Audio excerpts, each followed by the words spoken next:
Engraved. Special home plan. Yeah. Thank you, everyone, for coming to this special city council meeting. We have a bulletin. First, the gavel has gone missing. This is a backup gavel, so there's not anything to gavel it on. And Councilor Bagley sent me this earlier today, but Colby Stevenson, Portsmouth-born native, won a silver medal in the Olympics in freestyle skiing. That is pretty impressive. I'm sure we'll do more to celebrate that in the future, but that is some great news. But not what we are here to talk about this evening. That's the McIntyre. We'll go through roll call, then we're going to go to public comment. Nobody needed to sign up. We just ask you come up after we get the roll call through and try to keep it to around 3 minutes. Mayor McEachern. Here. Assistant Mayor Kelly. Here. Councilor Tabor. Here. Councilor Dungeon. Here. Councilor Moreau. Here. Councilor Bagley. Here. Councilor Lombardi. Here. Councilor Blaylock. Here. Councilor Cook. Here. All present, Your Honor. All right. So we're going to go through, again, residents first. Come speak into the mic. Then we'll go through if there's any Zoom attendees. 3 minutes. Again, this is a meeting called to act upon legal advice, but happy to hear and want to hear from the public. So if there's anyone with anything to say, please rise to the microphone.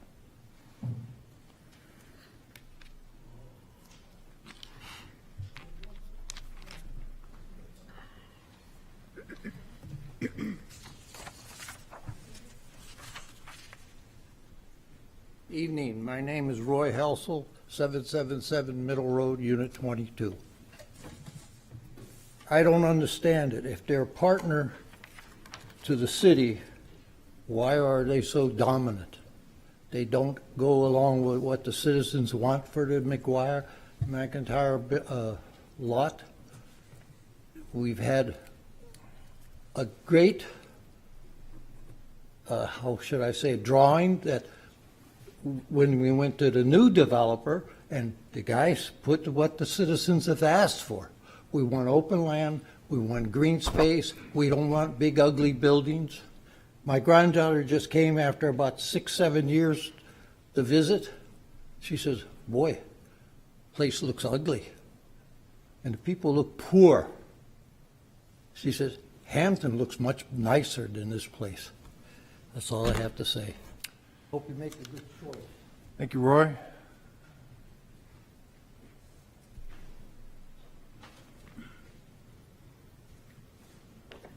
Sue Polidora, 245 Middle.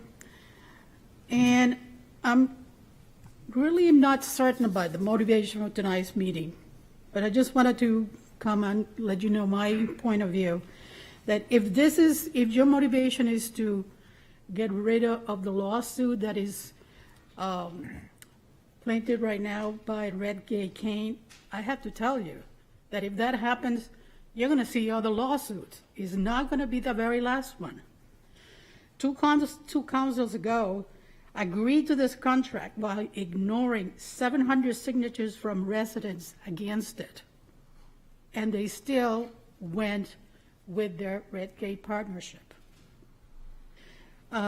As a long-time resident of Portsmouth, it is obvious to me that people are not behind, who are not behind the development and have not been from the beginning.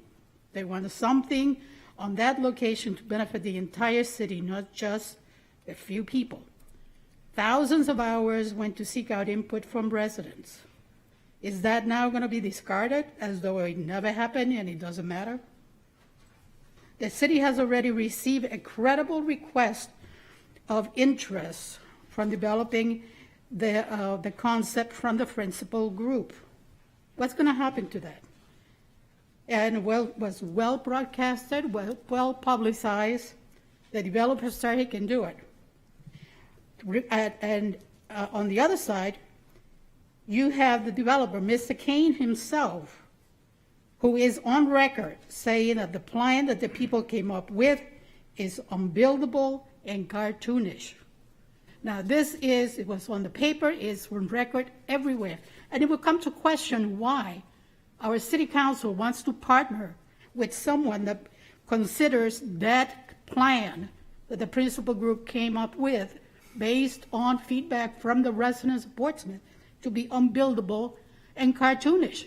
If it is unbuildable, he can't build it. And if he can't build it, why are you considering it? So there's just a few things that I'm just thinking about, and I really don't understand what this is all about, but I look forward to see what the evening unfolds. Thank you. Thank you, Sue. Anyone else?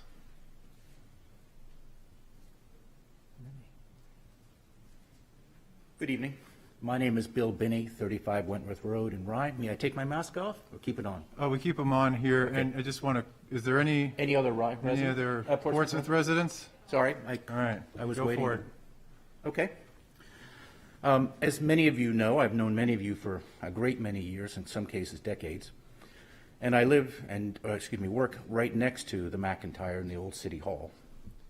I did not want to engage and provide a solution to the McIntyre when it was originally proposed some number of years ago, because frankly, I knew exactly what would happen, and I've been sadly not disappointed because it is exactly what I thought would happen. And I think the process has been deeply flawed with the way it has been run and managed. Now, I did respond to the last RFP in December, which I thought was legally binding. I don't know if it is. We'll find out this evening. But the amazing thing is that I have received nothing from the city of Portsmouth as a result of my 75-page presentation, including financials, dozens of hours of conversations, including with the principal group and the principals of the principal group, studying the proposal that were before and after, hiring architects, engineers, site engineers, having significant numbers of walks around the site, and to not even receive as so much as thank you, we have your proposal, is disappointing at least. Now, here's what I want to say to you guys. You have an option. I have built millions of square feet of space around the planet. This is an easy project for us. We have done award-winning projects with Laconia, Concord, Manchester, and many other large cities in New Hampshire, all with city government, very much like this sort of proposal we're working on. And it's not that hard. It's been made very hard for lots of different reasons, but it doesn't need to be. We don't view this as a complicated project at all. It is a renovation of a 70,000 square foot facility that has asbestos and hot materials in it. We're very familiar with that. And it's got a number of other issues, all of which are very manageable for someone who has our experience. Among other things, we're a developer for Amazon, and we have built millions of square feet in the U.S. in the last 5 years. This is a small project for us, internally financed and done at the lowest possible cost. And just as importantly, what we've presented will make it for next 75 years. Because if you think about this, whatever it is you agree to do, it has to stand on its own 2 feet. I'm willing to do this because I'm almost 65, and it's one of the last projects I'm going to do in my career. That's why I'm willing to do it. Do you want me to obey that or stop? Please obey. Okay. Thank you. Thank you very much.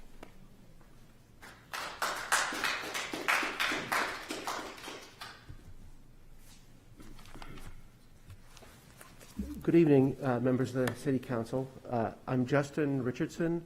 I live at 586 Woodbury Avenue here in Portsmouth. I participated in the Portsmouth Listens process that was overseen by the city over the last couple of years. I'm a water utility lawyer by background. I've actually negotiated public-private partnerships for very large water systems, worked with the folks that operate systems as large as like the city of Indianapolis, cross-examined those that run the system in Atlanta, or at least used to. So I'm familiar with public-private partnership concepts, and I want you to know that, because I'm here to ask you not to go back to the development agreement that was negotiated several years ago, because it was done wrong. The basic kind of best practices weren't followed, and the result reflects that. It's not a great design.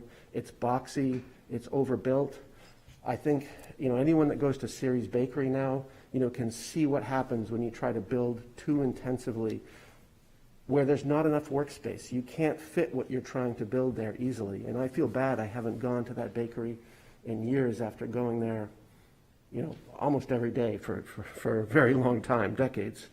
One of the key concepts is an agreed upon public design prepared by the city that then is exposed to the market and to bidders, so that everyone is on the same page and competing for the same goal and design objectives. And that's what happened in this last process. Now, I know this council has changed. There's probably disagreement with many of you with what the other council did.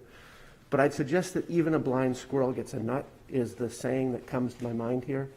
I think they used the right process. The principal group was very well prepared in how they managed it. And the result's a good one that the public agreed on. I mean, all of the groups that I heard from, and there were 23 of them, wanted more open space. The other thing that you see in the result of the development agreement, if you go back to that, $100,000. I did some research. I'll hand it out for you. I'm about to run out of time, so I'll do this after my bell goes off. 4,500 square feet of office space behind Market Basket produces the same revenue for one office that you're going to get for rent from this 2.3 acre site with an existing building. It's a really bad deal on a really bad design. What I'd suggest is stick with what you've got, work through the process, and you'll come up with a much better result. Thank you very much. Thank you, Justin.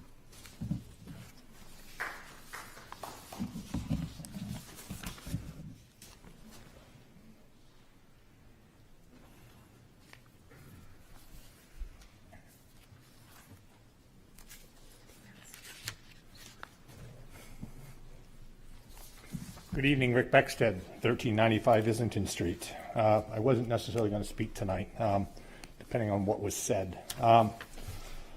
Reading the agenda and I guess rescinding the vote, I'm not sure what that accomplishes. I'm sure we hopefully are going to find out after public comment is over and you take up the rest of the agenda. The way that I see it is we'll return to November 17th and we're in a lawsuit that Michael Kane had gone and done after we had gone and basically not dissolved the relationship or the partnership, but we rejected the ground lease, which is what enabled this lawsuit to begin with. And it was to basically start negotiations on something new. But to be able to right a lot of wrongs, and righting wrongs, to hear Mr. Binnie, and I haven't seen Mr. Binnie since I sat on position 9 on the previous council that I sat on for 2 years, to be told that no one from the city had even reached out to a man that put the time and energy into something is disheartening. Almost as disheartening as I had to apologize to 600 residents that signed a petition that was vacantly ignored by 8 other councilors, again on a previous council. It just seemed that we're going backwards when we need to go forward. We've all got to remember, and Councillor Tabor and Mayor McEachran know this, Big Brother is now watching. We did extremely well. This committee, this commission that we did for 2 years, did some outstanding work. We have a public that is energized over a new project. We fixed a process. We have approvals, tentative approvals for the National Park Service on a design. Our previous partner, that is still not our partner today, couldn't even pull that off. We did, as a council, as a committee, as a city. We worked together. I don't understand why we're bowing to threat of litigation. You have 12 people, and one of them is here tonight, I see, that is threatening to sue the city over something illegal. There was no illegal action. It was told that it was a violation of the right to know. The leader of this group really knows what the violation of right to know is. He himself partook in the commission on the previous council which met for the better part of 18 months and never shared when the meetings were. No minutes were ever taken. And it wasn't within 3 months of his reelection did he then go start the process the group did as far as noticing the meetings and taking minutes. So this other litigation is nonsense, is unprovable, and is a waste of people's time. I wouldn't even entertain it. You can't entertain every lawsuit that comes through, I'm sorry.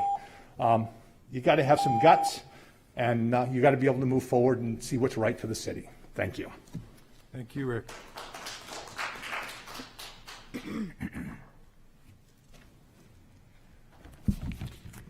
Peter Huda, 280 South Street, Portsmouth. First of all, good evening, Mayor and City Council. I'd like to thank you for this opportunity to finally address the McIntyre in public without being filtered. My first question is basically a statement and a question. This contract was terminated by notice of November 26th, 78 days ago. Please explain how this motion will affect the termination of the contract 76 days after it happened, per contract law. And most of these are going to be addressed to you, Mr. Sullivan. My next question is, for the benefit of the residents and the taxpayers, what legal justification was given to the council for taking this action that we're here tonight to discuss? I ask you, Bob, to cite your sources and what it is based on, as I see a conflict with Robert's Rules, Section 37, in that to rescind something that was already done and it affected another person, and I will read you the whole writing here. This is an exemption against the rescinding rules. Basically, it says, votes cannot be rescinded after something has been done as a result of that vote, and the assembly cannot undo it. To terminate a contract is basically undoable, especially 76 days after it happened, or where it is in the nature of a contract and the other party has been informed. That happened on November 26th. That's my question, and I would like to hear the Sullivan twist on that one.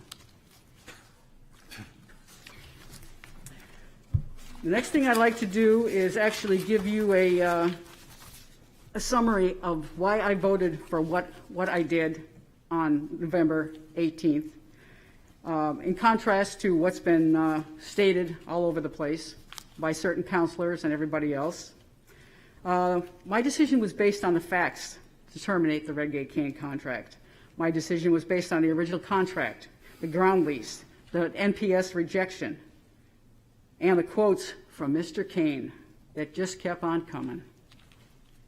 The first thing I'd like to note is the letter we received from Mr. Kane's attorney before we even took office, threatening us.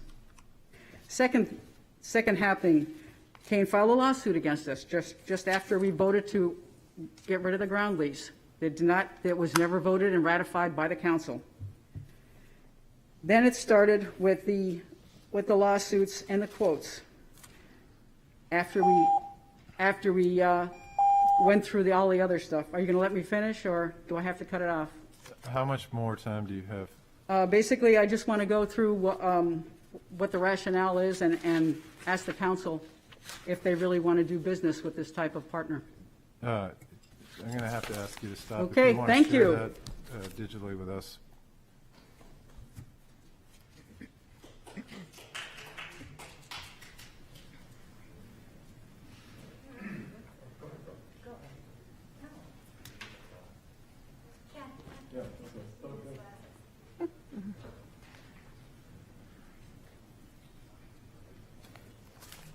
Hi, good evening, councilors, Mayor McEachern, City Manager. I'm Doug Roberts, 247 Richards Avenue. I am one of 13 plaintiffs who filed the right to know suit in Superior Court asking it to invalidate the November 18th meeting, which a 5-member majority of the council voted to terminate the city's contract for the redevelopment of the McIntyre building. I'm here tonight with a number of other people who are on this, including Barbara Sadek, Byron Maddow, Patrick Ellis, and Effie Malley. We filed the suit because we felt that the way the November 18th meeting was conducted was improper and a violation of the public trust. The vote to terminate the agreement was an extremely important decision, yet it was done without notice to the public or even all councilors. Our goal from the beginning is to emphasize the importance of good governance and the importance of following the rules. In New Hampshire, RSA 91A, the Right to Know law, establishes minimum standards for public access to meetings and documents. In the plain language of the law, if the charter of any city or town or guidelines or rules of order of any public body require broader public access to official meetings and records, then herein describe such charter provisions or guidelines or rules of order shall take precedence over the right to know law. Portsmouth, of course, has Rule 2, which says councilors need to be notified directly of a special meeting, and only matters set forth in the notice of the meeting shall be discussed or acted upon.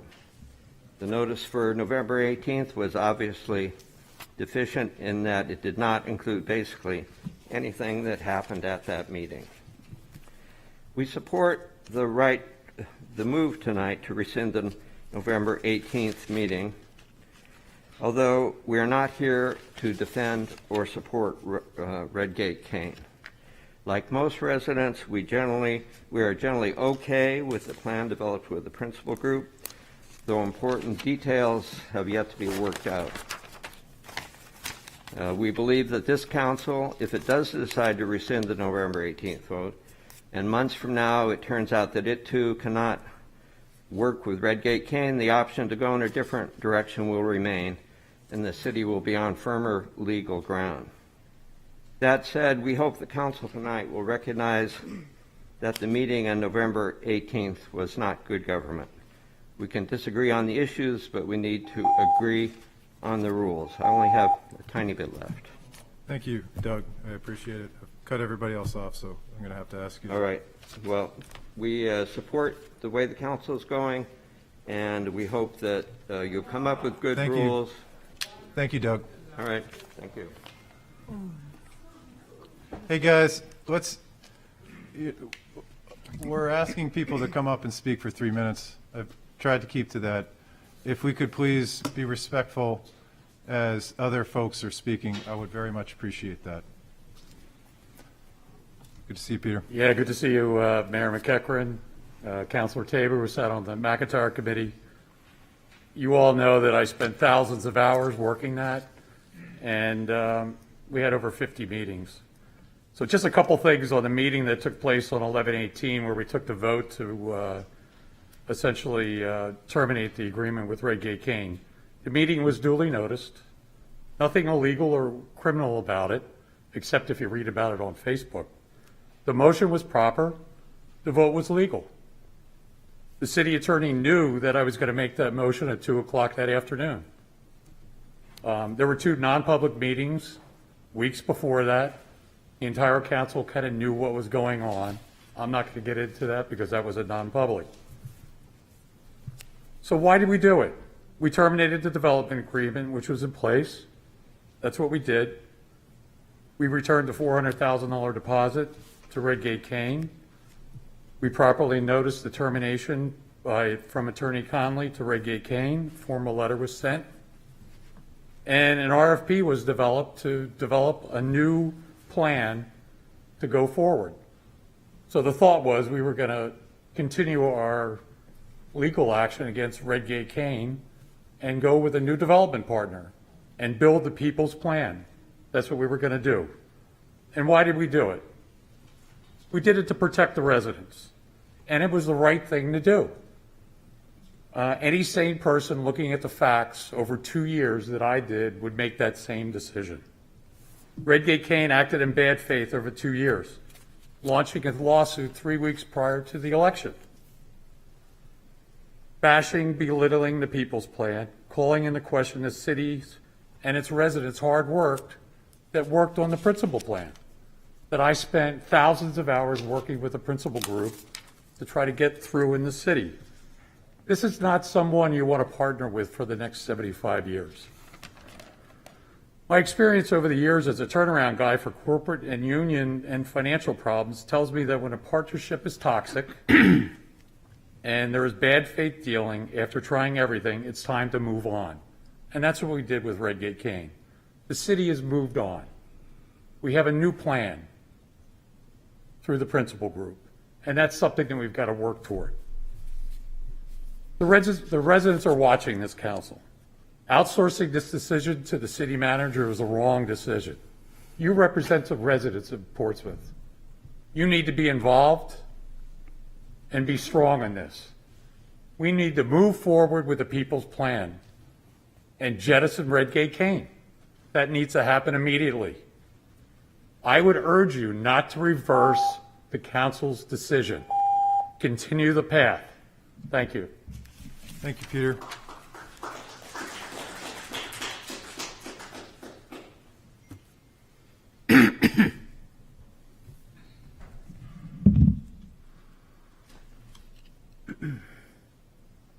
Good evening, Council, Honorable Mayor, City Manager, and staff. Byron Maddow, 17 Fields Road. As much as I've enjoyed seeing you in the months of September and October last year, I haven't minded the minor slowdown in my civic life. I'm here tonight, first and foremost, to support this council and the proposed motion to rescind the vote taken on November 18th of last year. As I understand it, the mayor has said this action is at the advice of council. It seems reasonable to me, and I'm sure the process trying to negotiate current litigation would benefit from such action. The point I'm here to press on, however, is centered squarely on good governance. The November 8th vote to terminate the development agreement was not on the agenda of the special meeting called by Mayor Becksted. In fact, the only thing on the agenda was that the council would seek to have non-public with Redgate Kane. This is incongruent with the council rules adopted by the same councilor earlier in that year.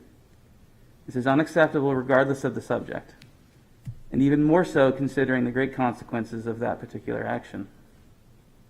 As a co-complainant, along with Mr. Roberts, my motivation is to draw attention to and assure that governing bodies act in good faith and follow the rules they themselves agree to.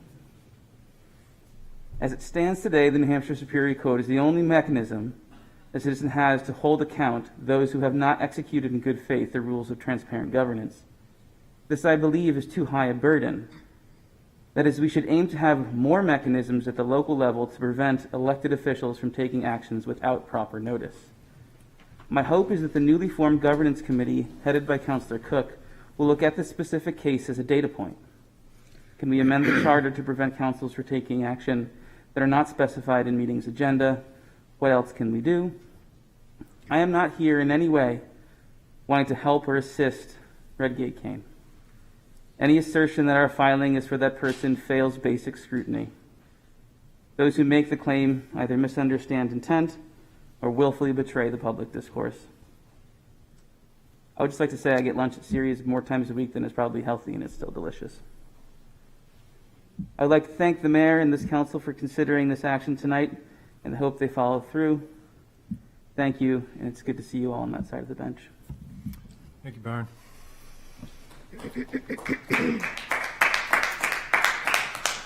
Guys, if we could keep the clapping down, I appreciate that there's points that we agree with, but we're focused on listening, and I'd appreciate if we could hold the clapping to the end. Hello, councilors. My name is Jeffrey Cooper. I live at 227 Park Street in Portsmouth. I read the newspaper today, and the headlines said that the council was about to reunite with Redgate Kane. I was rather surprised by that. I'm hoping that that's an overstatement of which really this is about. Went on to read that this was about rescinding the November 18th decision, which frankly, when I read about it on November 19th, I was actually myself quite surprised because it was done in a lame duck session and a 5-4 vote.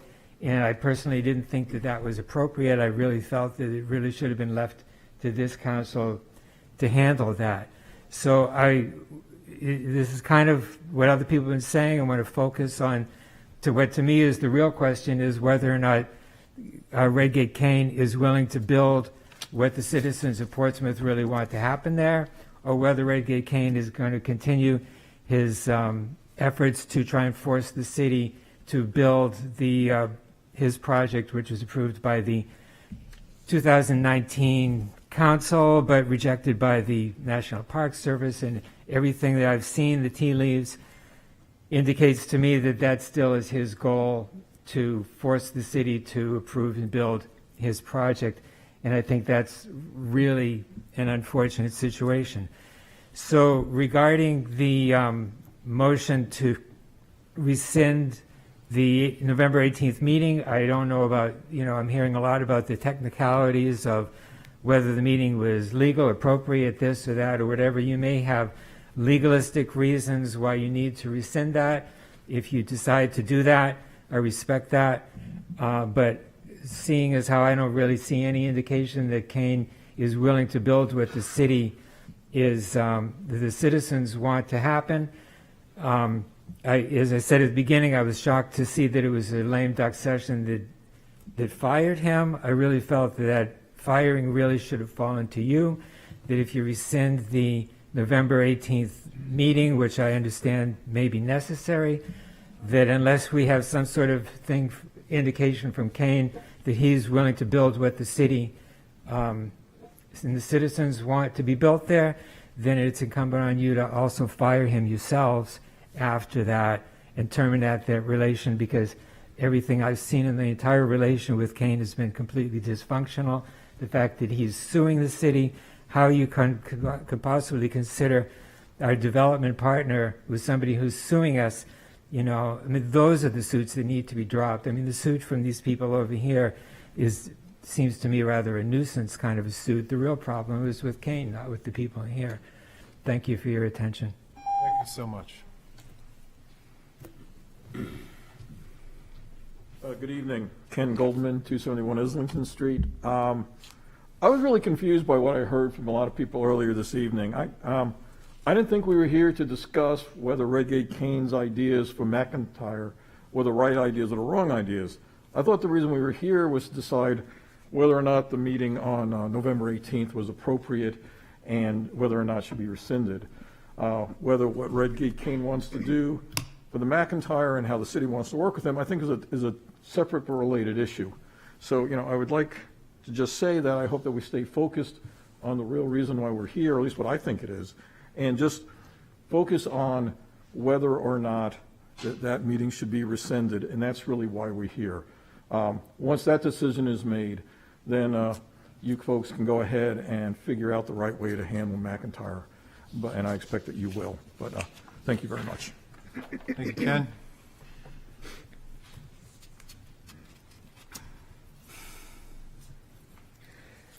Good evening, everyone. Bill Downey, 67 Bow Street. I would agree with the good gentleman. I think that's true. However, if you look at the agenda, it also mentions SoBow Square as well as Doug Roberts. So it does to be it's more expansive than just that.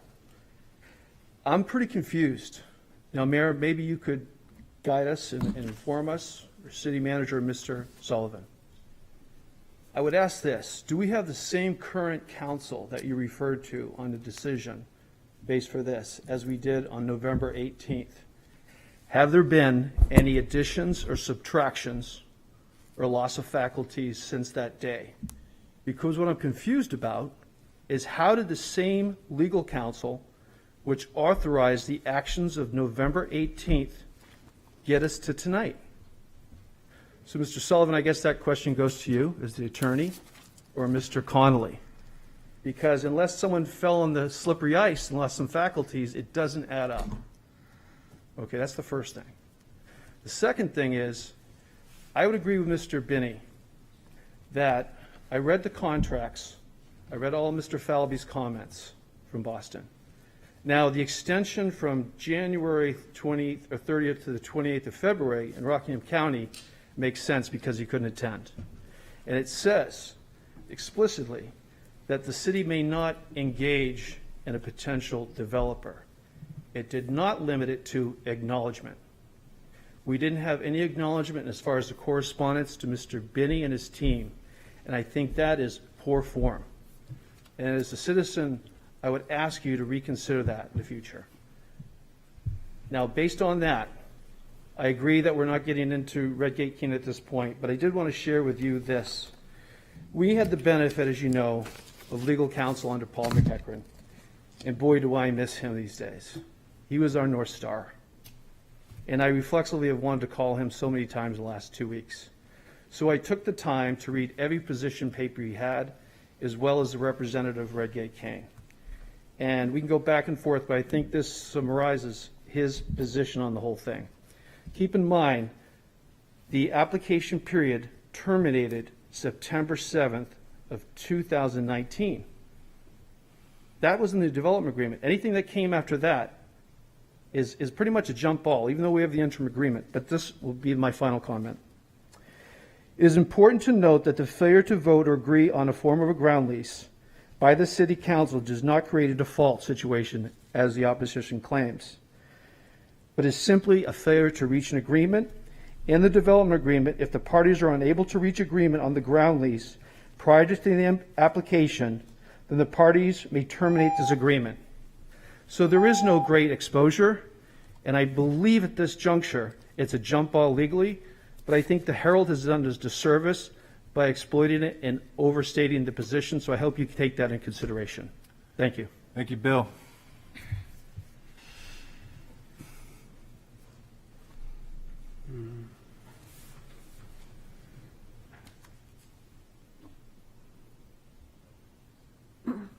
Esther Kennedy, 41 Pickering Ave. On the 18th, I know the mayor and all of us, we have emails, and we could stand here and do proof that that meeting was felt to be set up appropriately by the city. That night, after our vote, I said I gave the next council a gift. And it got taken wrongly in the paper, and that's okay. But we did. It had not been nothing but 2 years of threat of lawsuit. Now, Mr. Kane has sued the city multiple times, so that's not abnormal. But the one thing we knew is the people's plan needed to be built. And in order to deal with that people's plan, we needed to stop the agreement and the contract, which is what we did. We've asked to have the non-public meeting. We voted to have the non-public meetings opened. Because if they were open, the last one did stay open.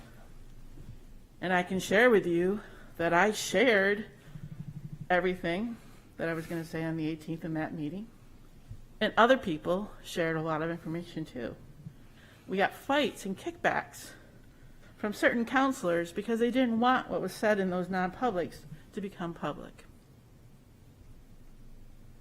What I'm coming forward tonight is you have a contract that was no longer involved and is no longer valid. That contract was terminated. You are going to have to make a new contract, no matter how you look at it, with Mr. Kane. And you are going to have to decide if you are going to make this contract with this particular developer. The contract was terminated and an RFP went out. The city accepted that RFP. The city management and city attorney put that RFP out to the public. Mr. Binnie applied. Kathleen Colby applied. We had people apply to an RFP that was put out by our city. You have to ask yourself, I can tell you on the 18th, we didn't do anything wrong. And we'll deal with that in Superior Court. But you do have to ask yourself about that contract. And what are you going to put in the contract for Mr. Binnie, or Mr. Kane? What are you going to make that contract like? And are you going to include the people's choice? That's the question this council has tonight. Thank you. Thank you, Esther. One hand on Zoom.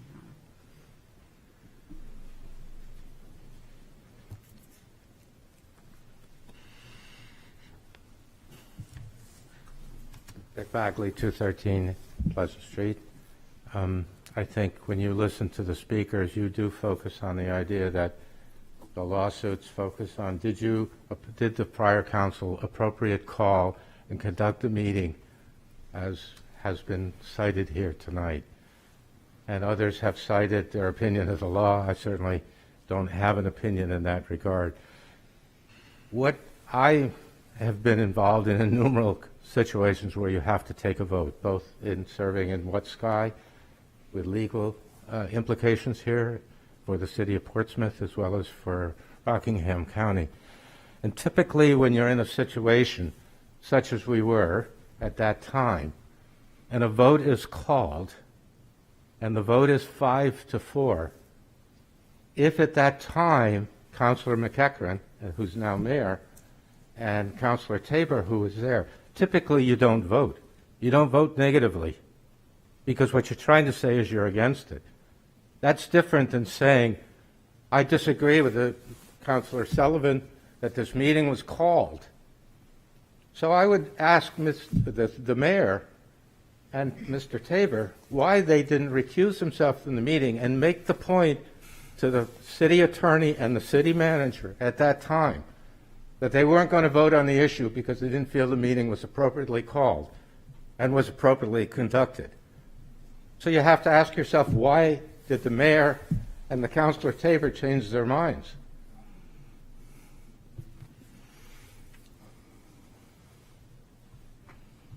We talk about the Becksted 5, but we never talk about the Blaylock 8.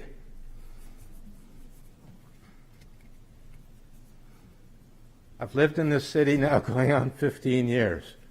This is a sad day because you're being, for reasons that you won't explain to us, this is right up there with the Weber case, which we still don't have the facts, Attorney Sullivan, on, because you hide behind lawsuits. Thank you, Dick.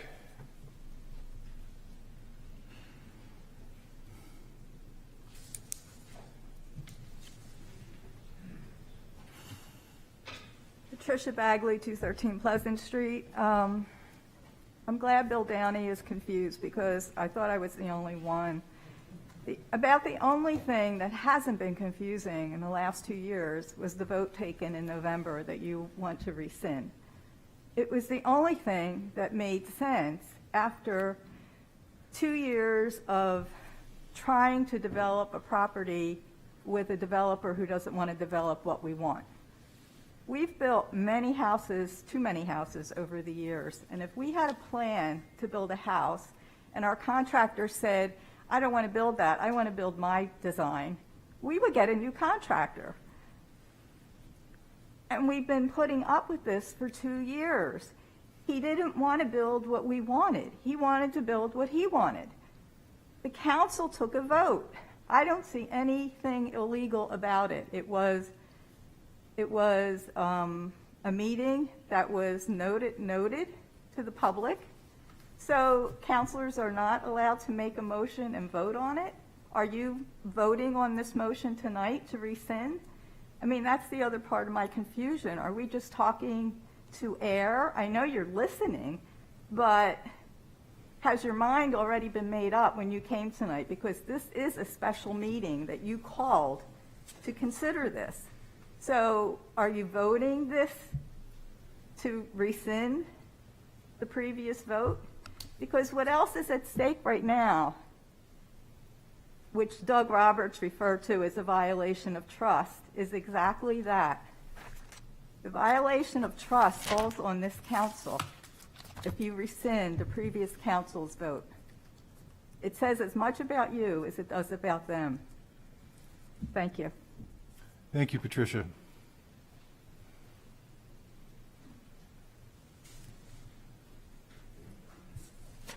How's it going? Chuck Ray, 21 Wallace Road, Maple Haven, Portsmouth. I'd just like to say, since this meeting was called to help get us out from under the cloud of the lawsuit and enable you to move forward. Thank you, and I hope this allows you to move forward in an appropriate way from here on out. So thank you. Thank you, Chuck.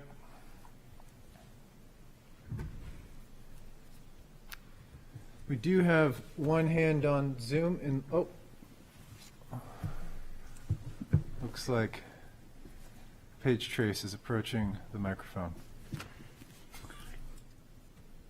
Mayor McEachern, ladies and gentlemen of the council, Paige Trace, 27 Hancock Street. I stand before you tonight. It's been suggested that you've already made up your minds. That's something that only you can decide. We've heard some pretty eloquent people speaking tonight. One thing I do know is that I was once in Councilor Cook's seat, not too long ago. I was on the Council of 9 who supposedly called an illegal meeting. Now, I was one of 9.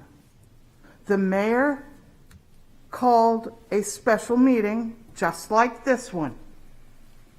And as a city councilor, I showed up, just like all of you do, every meeting.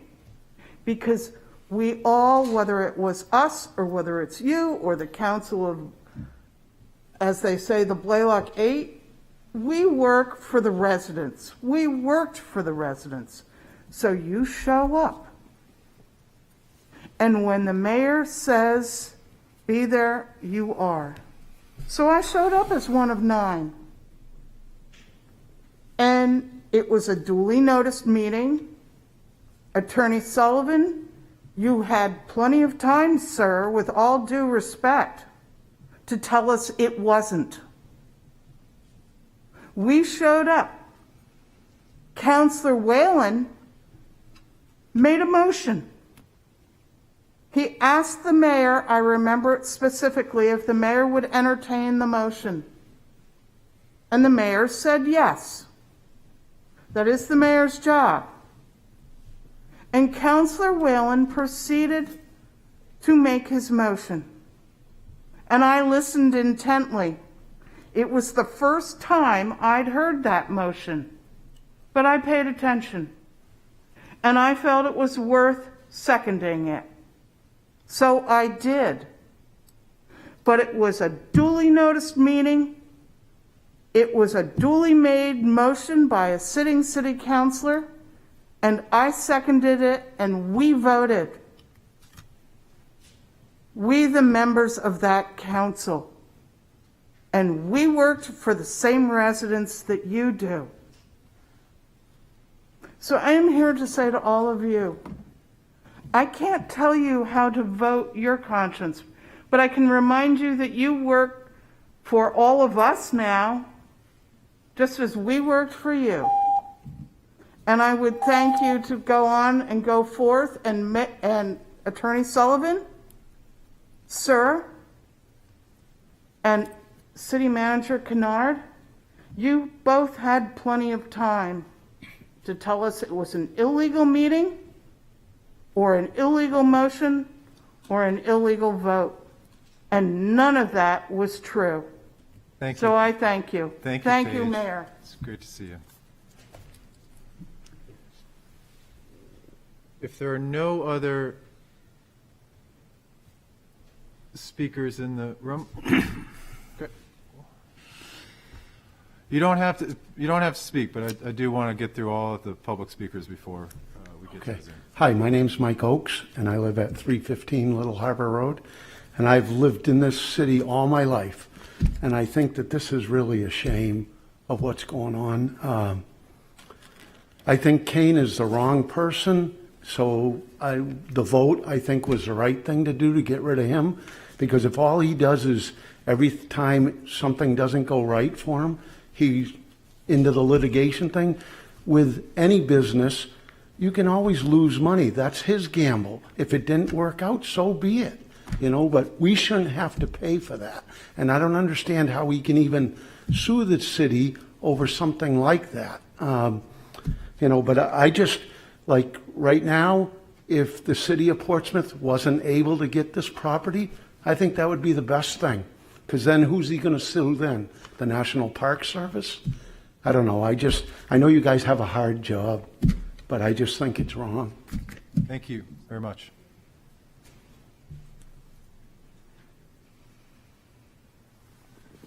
Okay, we have one hand on Zoom. Kate Hayden, please go ahead and give us your name and address. Hello, my name is Kate Hayden, 1 Ash Street in Portsmouth.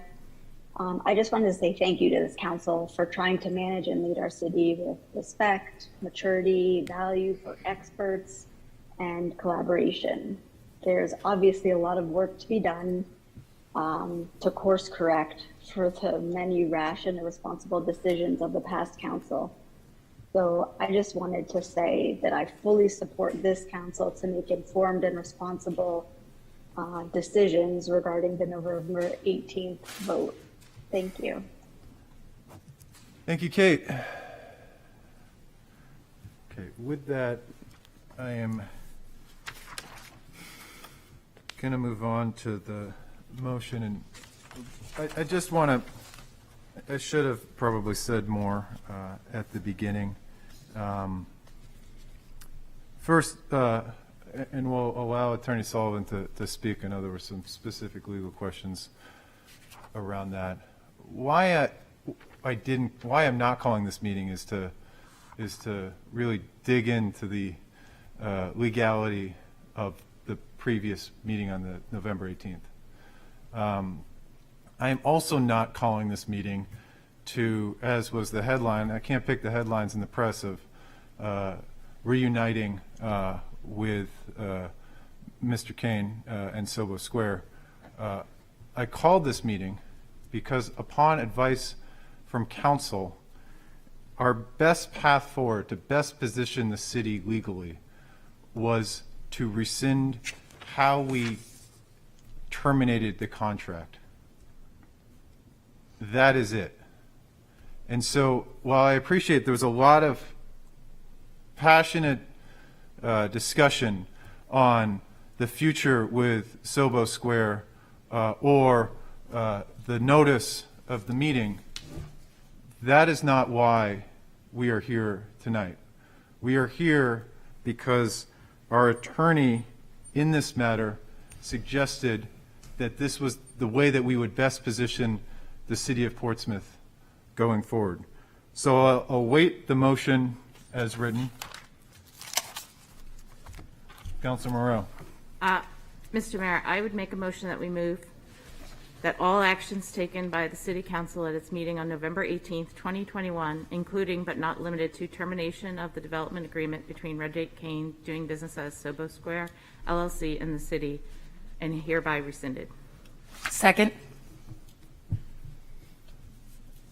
Could I ask the attorney to answer some of the questions and better define the legal advice that we received before any other discussion? I'll do what I can, Your Honor. I think it's important for the citizens of the city to understand that the city itself is in a extremely complicated and very high stakes litigation situation. In an action brought by Redgate Kane, seeking millions of dollars. A lot of different things have occurred. Much of it was discussed tonight, which have created a complex and interlocking set of developments which leave the city exposed to that case. We now have a second case against the city, which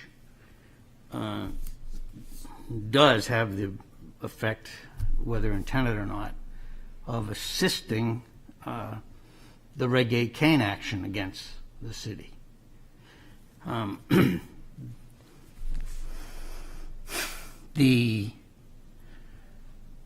council that you have in front of you now is going to be called upon to make a series of difficult decisions to try to deal with that situation.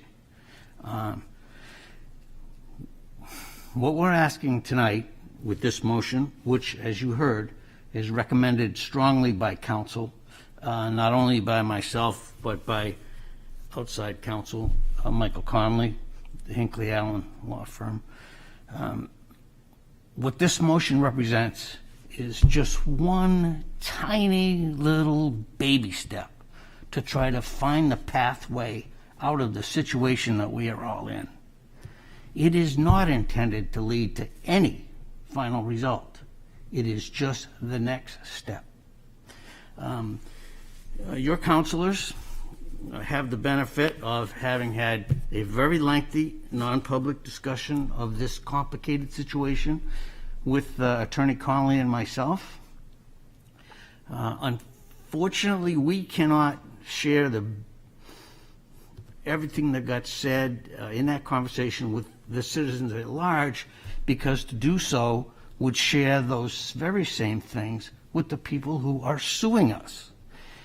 And if I can analogize to a chess game, as the council determines what moves it will make to move forward, it would obviously not be a good idea, as it would not be a good idea in a chess game, if the council were to tell the opposition tonight, for example, why it is going to do what it's going to do and what its next step will be. These steps have to be worked out one at a time. And that's what we're trying to do tonight, just a very small one. Depending upon what happens tonight, then there'll be other steps to be determined. You have to trust your city council that they will approach these intelligently as they are approaching this one. As the past council approached issues, I worked every single one of those meetings that former Councilor Whelan mentioned of the McIntyre subcommittee. I thought the McIntyre subcommittee did a fantastic job. It is their work that has produced the community plan that the citizens seem to like so much better than the original plan.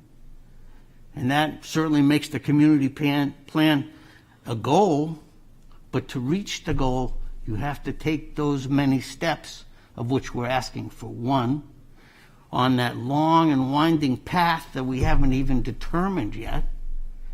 And this is our thinking behind the motion that Attorney Conley and I are recommending, strongly recommending, be passed tonight by this council. There was a great deal of wisdom that came from the public comment session tonight. I am sure that the council listened to it. I did. I agreed with a tremendous amount of what got said. And we were going to try to take the good things that got said and make this problem come out in such a way that what the people of the city want to be accomplished will be accomplished. But we need to start somewhere. And I'm recommending, Attorney Conley's recommending, we start by the passage of this motion.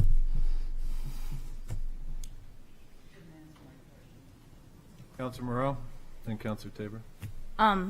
And I know Attorney Sullivan will definitely shut me down if I say something I'm not supposed to, but I just want everyone to understand that by our vote or decision, whatever decision that we make tonight, has in no way dictated what will get built on that property.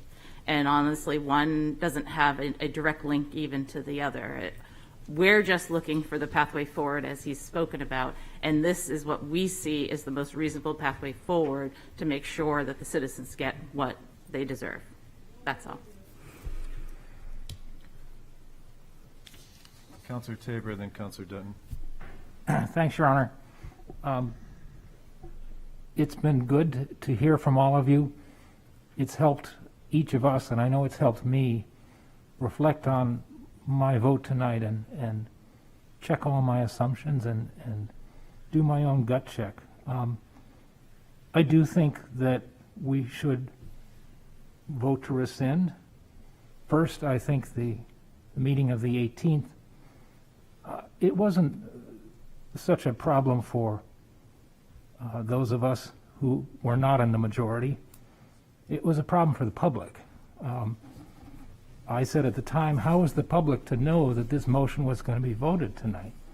And there wasn't any packet, there wasn't any warning, and that's what the open meeting laws are all about. So I don't think it was good process, and I don't think that that's a good thing to do. And also, the majority voted not to hear from legal counsel. So not good process, potentially very costly for the city, and in some ways not a very defensible case for the city. I also support this step because it removes an impediment to what was a long process that we did as the McIntyre subcommittee. We had a survey that showed the developer, the community, wanted something with more public benefit and less mass on Bow Street, and it set priorities around that. And then we had study circles with hundreds of people that derived the people's plan with the principal group. And then the city won consideration from the Park Service for things that had not been achieved before, particularly over the post office wing, which in turn would allow less density on Bow Street. We never got to finish the process to see if the community plan is feasible, and if so, how do we do it? That's the ultimate unanswered question. I say let's answer that. If we can find a way forward, that ends the lawsuit. If we can't, we pursue other options. Let's keep the main thing, which is to get something built on the site that the community will use and enjoy. And I think this step removes an obstacle to that, and that's why I support it. Councilor Dutton. Thank you, Your Honor. I simply want to highlight something that both Mr. Bill Downey and Mr. Jeffrey Cooper said, that the contract which was terminated back in November had a clause in it which gave the city a way out of that contract. By rescinding that vote, there's still a way out in that contract if we can't come to an agreement with Mr. Kane on something that resembles the people's plan, which is abundantly clear that lots of people support. Thank you. Councilor Blaylock, then Councilor Bagley. Thank you, Your Honor. I appreciate everyone coming here to speak tonight. I appreciate everyone that cares about Portsmouth, really. That's why we're all here. That's why you're all here. It's an honor to serve this town. It's an honor. The reason why we're here tonight is to right some wrongs. I was a member of the public here November 18th, that meeting. I had read the agenda. It said it was anticipated it would go to a non-public session. I proceeded to call to see if I should even go, because I'm like, if they're going to go to a non-public session, I'm probably going to go. They're going to go to a non-public session. I'm wasting my time. That was very misleading to the public. Tonight, we have informed you that we have public comment. We've announced the meeting several days before. There's listed public comment. I believe that is a little more genuine and less disingenuous, a little more information for the public. We want to do good governments. We want to make all decisions while we're seated here. When I sit down in this chair, I do not know how I'm going to vote on anything. I have ideas, but I'm ready to listen to the public. I'm ready to listen to my fellow councilors. I'm ready to listen to the mayor, our legal counsel. So I don't know until that vote is taken. But tonight we're here to move forward and do what's right for the city. I think that meeting on November 18th was a violation of trust.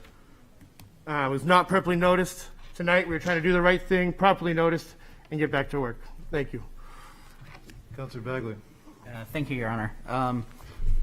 So I actually didn't come to this meeting. My sister had a routine procedure at the hospital the next morning, so I drove down to spend the night there. And, you know, I think maybe it could have been noticed better, but it's really incumbent on me as a citizen to participate if I think something important is going to come up. So while I agree there could have been a better job noticing it. It's probably 50% my fault for not showing up to speak to it. So I'm not so concerned with how the meeting was or wasn't noticed. And I'm not so concerned with the vote in particular. What I am concerned with is I'm now a representative of the city, and my thoughts have to take a back seat. And we're faced with some significant, as Attorney Sullivan said, legal situation. And some of you know me, and you probably know I'm not a lawyer. So in a significant legal situation, I think the smart thing for me to do is to listen to the advice of our inside counsel and our highly qualified outside counsel. And in this particular case, I really wish I could share with you what they said in the meeting, but that's not apparently how it works. And I think the chess game analogy was pretty good on explaining why that is. Still wish I could share. I'm probably an oversharer. I'm not a lawyer.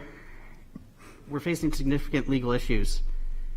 I've got advice from a very good city attorney and a very good outside counsel on what I should do.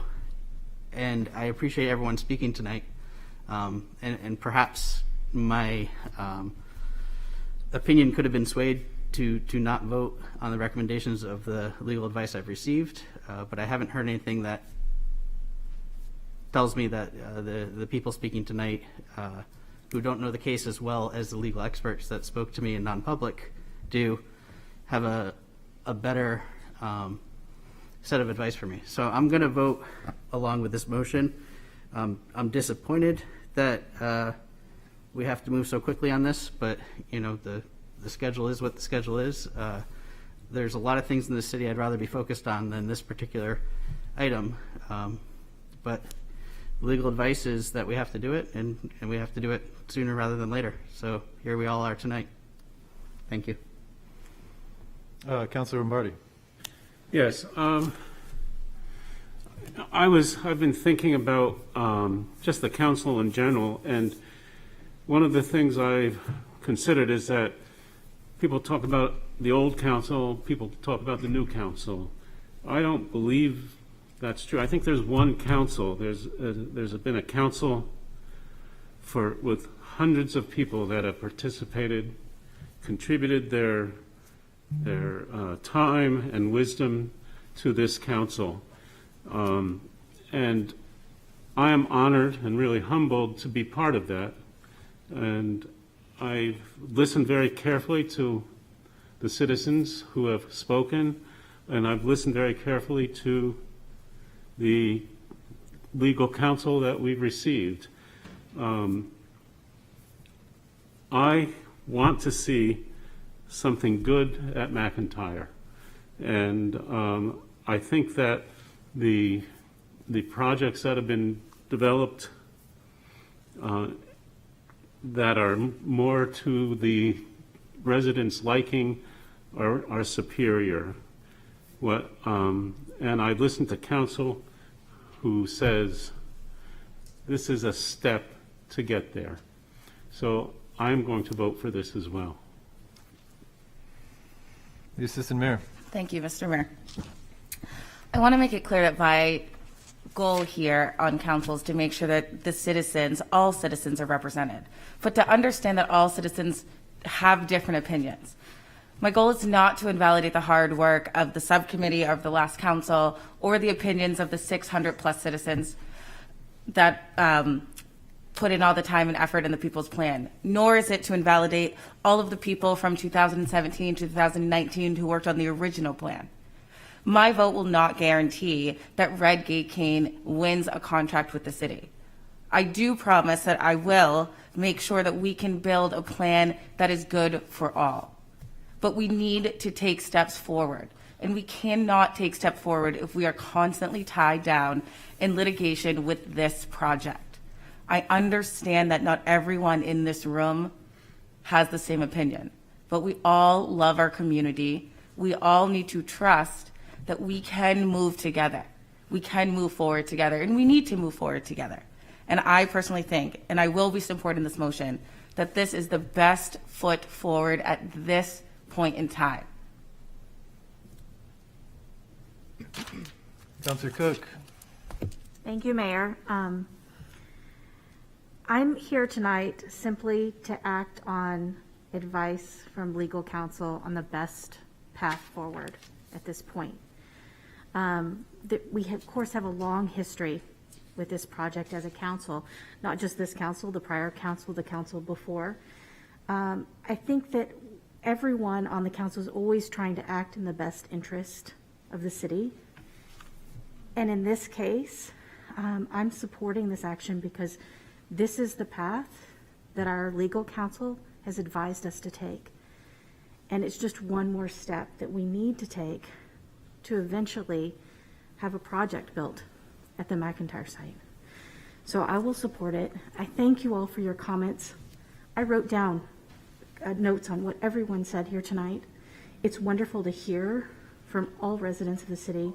It's wonderful to know where you stand because we have a lot of difficult decisions ahead of us with regard to this project.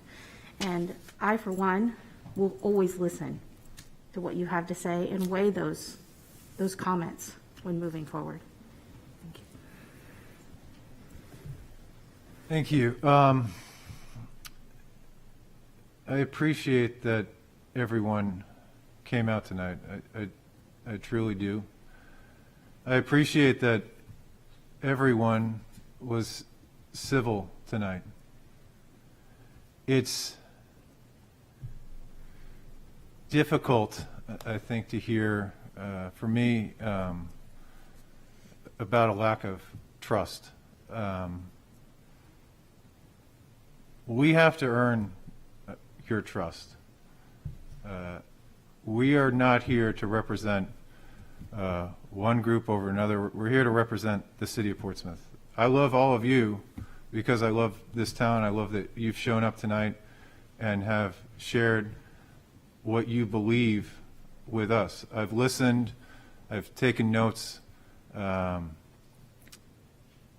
impactful when people share what they believe. I can't help but dwell on one comment.